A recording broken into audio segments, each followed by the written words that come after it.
Sometimes sellers, when they receive offers for their home from buyers, they're accompanied by handwritten letters. Should you read them?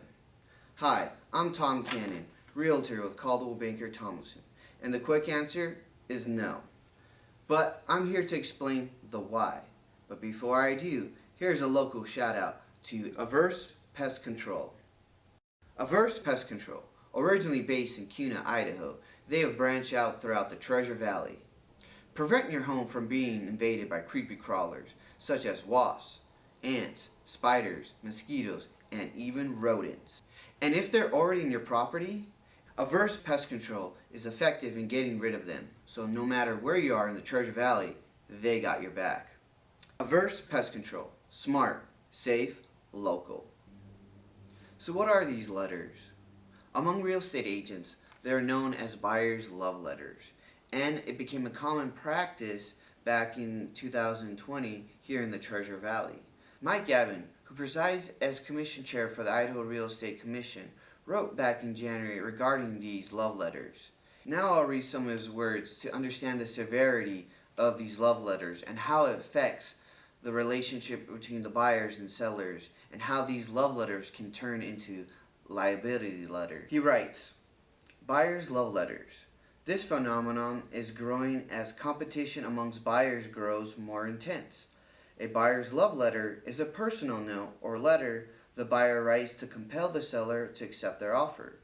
It may contain information about the buyers, including family size and makeup, hobbies, interests, and background information.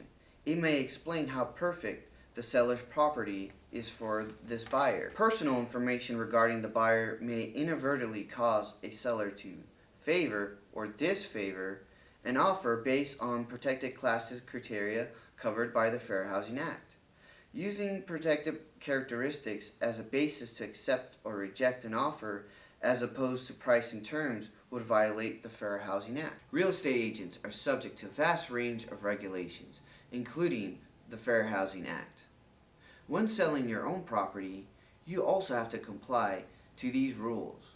So what are these protected classes? Well, there are 7 of them. Familiar status, race, color, religion, national origin, sex or gender, and handicap. Realtors are well versed in identifying these red flags, violations of the fair housing rules. It is safer to not read these letters, because if you do and decline the buyer's offer, they can argue that you discriminate against them based on the contents of their letters, which could contain the violations of the fair housing rules. Instead, have an agent there to help you focus on the transaction itself and not anything to jeopardize it. Thanks for watching.